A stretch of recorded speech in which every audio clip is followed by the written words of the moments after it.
일본이 폭설로 심각한 비상 상황에 빠졌습니다. 일본 기상청과 국토교통성은 어제 갑자기 긴급 기자회견을 열고 26일까지 외출을 하지 말라고 경고했습니다. 일본 정부는 두 기관이 합동 기자회견을 열어야 할 만큼 폭설이 위험한 상황이라고 밝혔습니다. 기자회견에서 내일부터 26일까지 폭설이 예상된다. 지금까지 보지 못한 기록적인 폭설과 강한 한파가 온다. 생명을 지키는 것을 먼저 해야 한다. 라고 강조했습니다. 기상청에 의하면 내일부터 26일까지 홋카이도부터 규슈 지역의 동해측을 중심으로 넓은 지역에 강한 폭설이 올 것으로 밝혀졌습니다. 이번 폭설은 이미 기록적인 폭설이 된 어제까지의 기상 상황과 비교해도 더 강력하고 위험한 상태로 알려졌습니다. 이렇게 강한 폭설로 교통장애와 함께 인명사고와 경제적인 피해가 발생할 것으로 우려하고 있습니다. 이미 18일 오후부터 기록적인 폭설로 일본인들이 눈에 파묻혀 숨지는 인명피해까지 속출하고 있습니다. 차량 정체로 갇힌 채 숨지는 운전자도 나오는 등 지금까지 8명이 폭설로 숨지는 사고가 발생했습니다. 도로가 완전히 마비되면서 구급차는 물론 레카 차량도 오지 못하는 상황입니다. 이런 상황에서 강한 겨울형의 기압 배치가 되면서 북일본부터 서일본까지 폭설이 예상되고 있습니다. 동해의 상공 5,000m 부근에 북일본에서 동일본에 영하 39도 이하의 강한 한기가 흐르고 있습니다. 동해 측 일본 본토에는 엄청난 폭설이 내릴 것이고 태평양 측에서도 산지를 중심으로 폭설이 내릴 것으로 전망되고 있습니다. 특히 한국의 동해에서부터는 해상에서 매우 강한 바람이 불어 눈보라가 날리면서 교통장애가 심각할 것으로 보고 있습니다.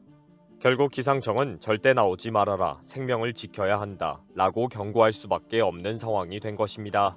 일본 언론에서는 크리스마스 한파 공습과 같은 제목으로 강력한 경고를 던지고 있습니다. 기사 내용도 살벌합니다. 크리스마스 이브에는 눈보라도 심할 것이다. 도로에 갇힐 가능성이 높다. 공기 건조와 강한 한파로 화재가 발생할 우려도 있다. 주말에 재해급의 폭설 예상, 과거에는 대규모로 갇힌 사례도 있다. 공포를 느낄 정도로 겁을 줘서 절대 외출을 할 엄두도 내지 못하도록 하려는 의도처럼 보입니다. 일본을 강타하는 폭설은 대부분 한국의 백두산부터 동해의 상공까지 합작해서 만들어지는 자연재해입니다. 동해상의 한 대기단 수렴대는 백두산 때문에 발생하는 것이고 엄청난 눈구름은 동해의 해수와 만나면서 만들어집니다. 폭설은 일본 본토를 정확하게 타겟으로 해서 만들어지고 쏟아붓고 있습니다. 그 과정이 신통방통해서 역시 천벌이라고 감탄할 정도입니다.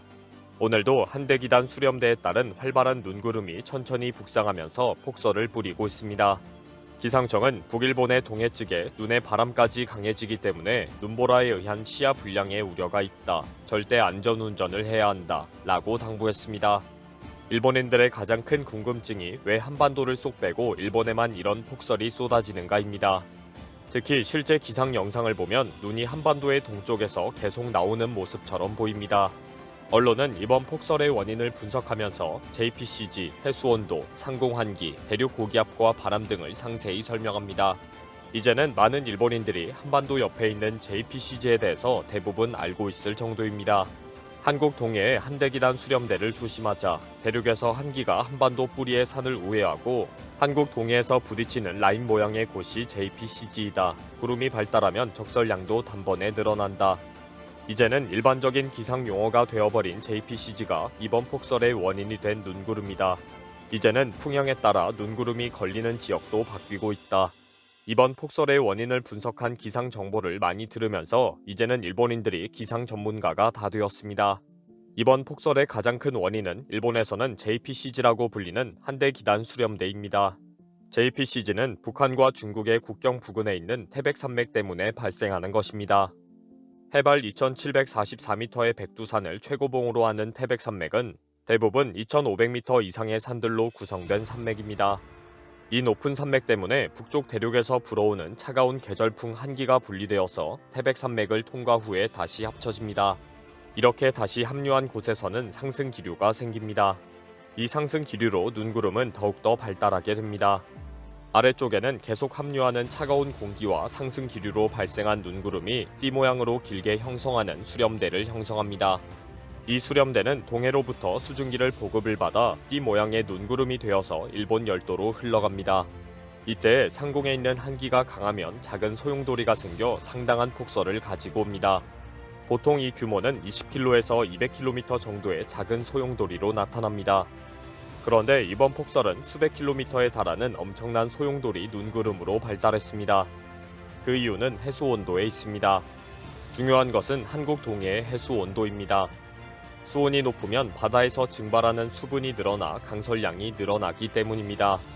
지난해에도 동해의 해수 온도가 평년보다 더 높아서 폭설이 일부 지역에 내렸다는 기상 안내가 있었습니다. 올해 겨울에는 특이하게도 예년에 비해 해수 온도가 1, 2도 더 높고 일본과 가까운 일본 해의 중부 쪽에는 13도 정도의 해수도 있습니다.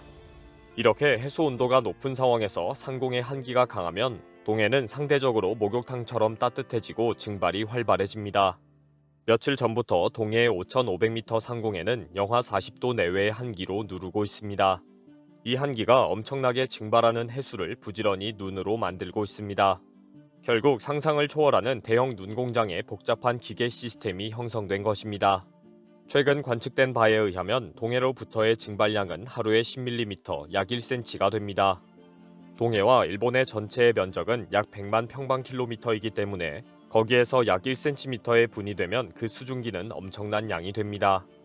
그 모든 수증기가 이번 폭설의 재료로 사용되었다고 보고 있습니다. 그리고 강력한 JPCG로 만들어진 눈구름에다가 따뜻한 동해 해수 온도로 만들어진 수증기 폭설이 적절한 북극의 바람을 타게 됩니다. 북대서양 고기압이 적절하게 움직여주면서 한반도를 제외하고 동해 쪽으로 엄청난 폭설을 일본 열도에 뿌려준 것입니다. 이제는 북극 한류가 이동하면서 눈구름대가 같이 이동하고 결국 일본 전역에 골고루 폭설 피해를 주게 될 것이라고 경고합니다. 그동안 이런 JPCG와 해수온도, 상공의 한기로 큰 피해를 입은 적이 몇 번 있습니다. 2010년 12월 31일부터 1월 1일까지 강력한 JPCG가 형성되면서 기록적인 폭설이 발생했고 철도와 도로뿐 아니라 정박해 있던 배들이 밸런스가 무너지면서 전복되는 사고가 일어났습니다. 지난해에도 나가노현 등 일부 지역이 엄청난 폭설 피해를 입었습니다.